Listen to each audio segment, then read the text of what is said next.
chitinous hooves clack against the cold cave floor as I pace.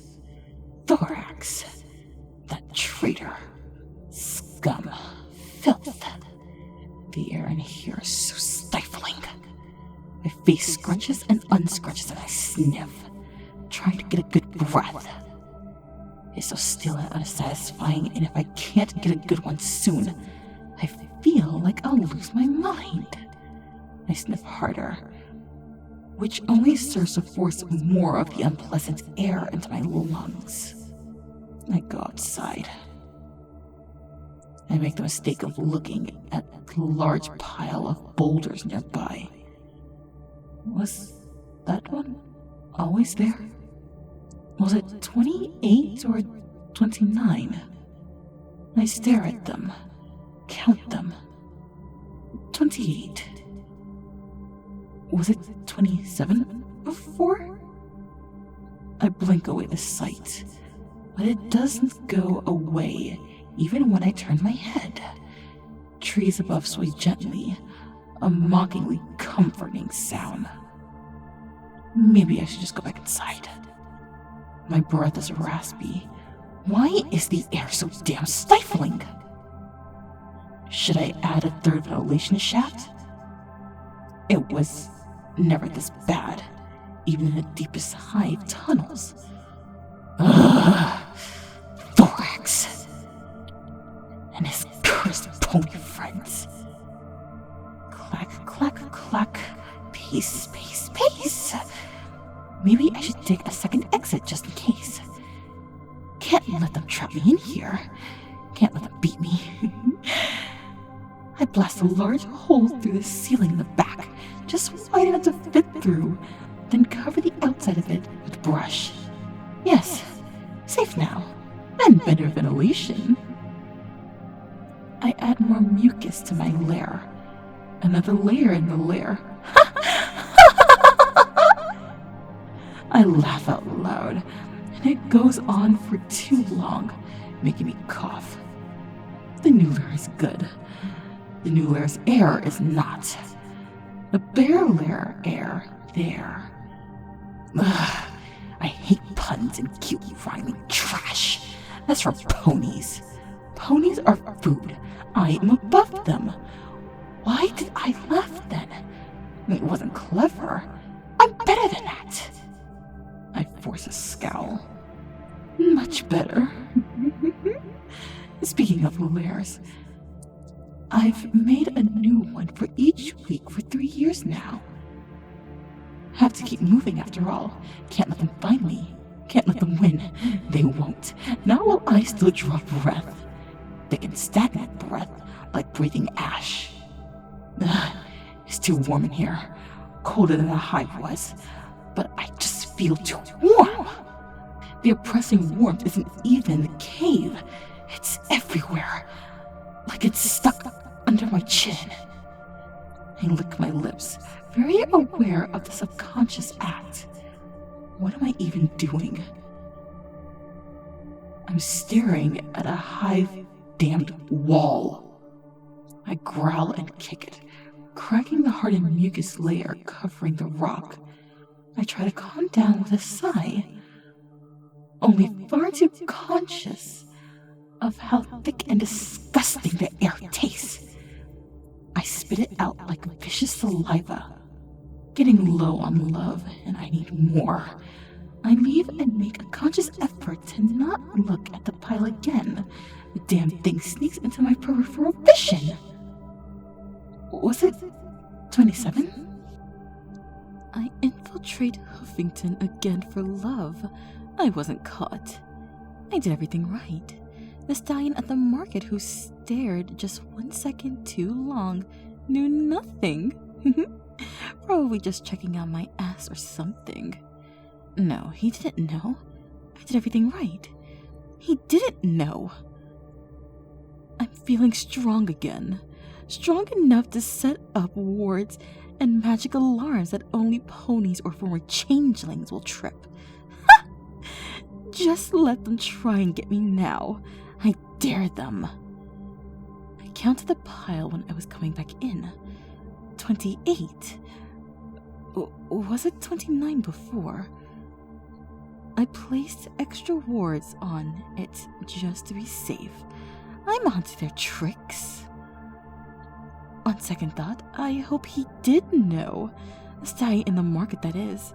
I hope they try to find me. They won't catch me. Maybe if they find me, they'll just realize how hopeless their efforts are. I'll already be gone. When I was in the market, I briefly shifted my eyes back just to prove how pointless their constant pursuit of me is. I openly mocked them, and not a single pony noticed. I dared them to notice. The stallion who stared. Had he noticed? Oh, I hope so. He kind of looked like a stallion stuffer to me. So he probably wasn't staring at my ass. So why did his eyes linger on me for a second too long? That 1 second stretches to an eternity in my memory. As I try to recall his expression, was he surprised? Afraid? I can't remember.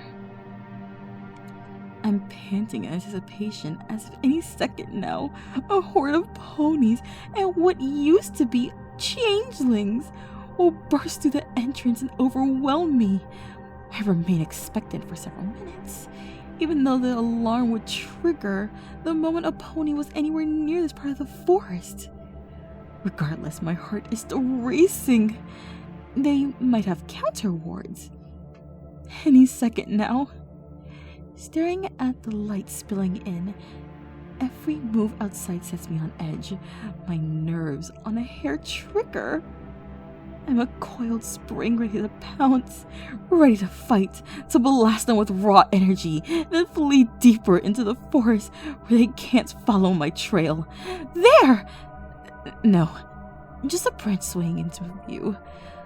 My horn's glow dissipates. Maybe he didn't know.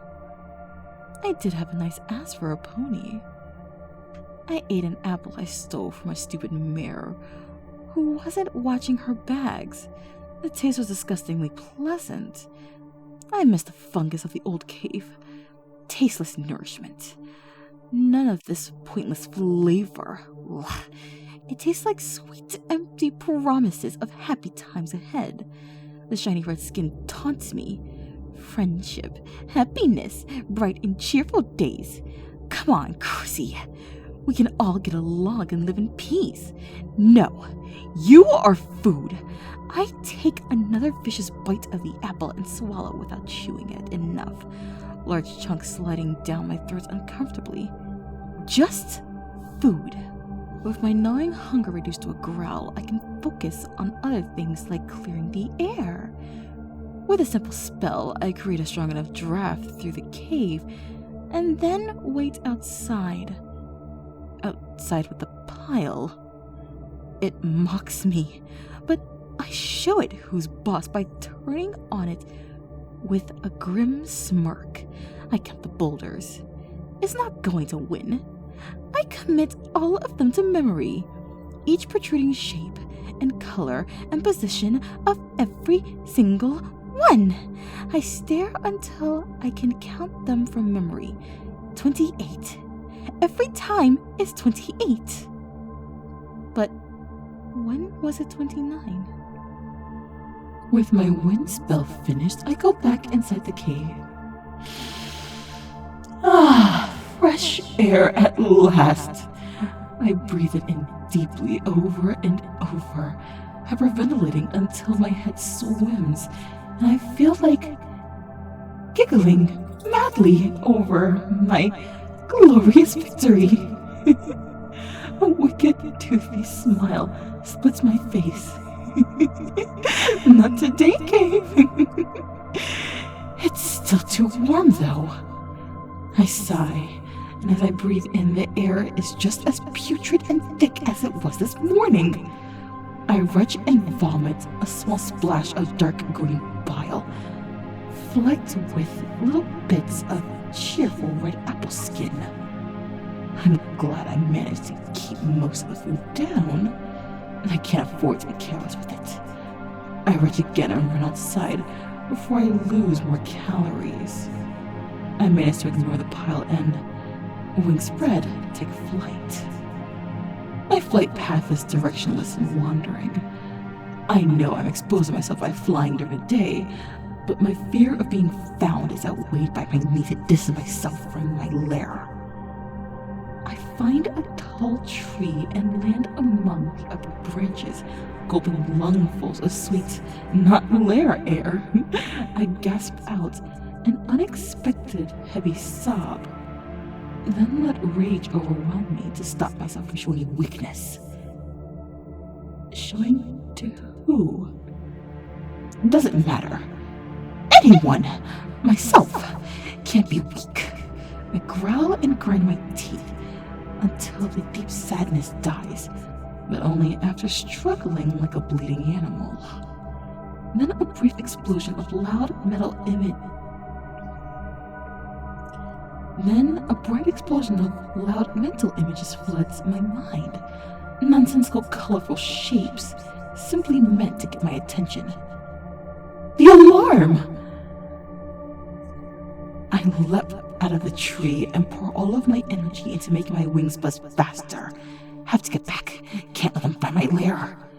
By the time I arrive, there are no ponies or ex-changelings around. None that I can see anyway. There is, however, a bright yellow sheet of parchment stuck to the wall just inside my cave. Curiosity gets the best of me, and I pull the sheet off the sticky wall with my magic. The letters on it are neatly written. Chrysalis, I know we haven't seen eye to eye, especially given my takeover of the hive. I know it must have been hard for you, but I want what was best for every Ling, even you. I can't really put into words how much better life has been since we stopped having to feed on ponies. I think you deserve better too. I just want you to know that you're always welcome back to the hive, as long as you don't hurt any Ling. A lot of us here missed you and would be glad to have you back. If you're scared of punishment, I promise we are willing to forgive your past as long as you work to make a good future. I've personally issued a command that no Ling is to harm you while you remain peaceful under penalty of the temporary banishment. By the way, Fairing sends his regards. I think he misses you too. He can be a stubborn hoofle at times, but even he has embraced our new ways. Mostly. Also, we've noticed that you moved around a lot. I just want to say, in case you think we're hunting you or out for revenge, that's not true. I have been worried about you lately, so I really hope you are doing okay again. The offer to come back is always available. Please, do not hesitate to seek help from us if you need it. We're always here for you. Hopefully your friend, Thorax. I finished the letter with a rage-filled sneer. Thorax, you damn traitorous coward! He came here when he knew I was gone. A brief thought of slowly tearing his wings off helps me to calm down. How did they know? I've been careful. I've covered my trail so well. Unless he's lying. They just got lucky and found me today, and want me to think that old Carissy can't handle herself by making me seem like a joke of an infiltrator. I bet it was that stallion stuffer from the market. He followed me here. Yeah, well, I perfected the art of hiding in plain sight. They won't get away with mocking me like this. I focus inwardly and create a small ball of superheated energy directly on top of the parchment, completely obliterating it. Wait, what if he's still here? My eyes widen and I look at the pile of boulders. I count them quickly. 28. Aha! I'm pretty sure there were only 27 earlier. I pour a large amount of energy, nearing all of my stored love from Huffington into my horn. With a wicked cackle, I aim it at the pile of rocks and release it in a huge, blinding bright, deadly beam. An explosion gusts past me, blowing my fins straight back, and I hold my ground, my laughter fading back in as a loud blast finishes. Small bits of rocks rain down around me. A large, dusty cloud obscures my vision of the former pile of rocks. My cackle dies down to an unsteady, discordant giggle as I wait for it to clear. Where's his body? Was it destroyed? Did he escape? I look about wildly, head twitching and eyes scanning everywhere. My giggle and smile fade completely, replaced by a displeased scowl. Okay. Maybe he got away, but he hasn't won yet. I can still escape and make a new lair. Can't let them find me again. Next time, they might just attack. This time, I'll be even more careful. This time, they'll never find me. I'll show them not to mess with me, Queen Chrysalis.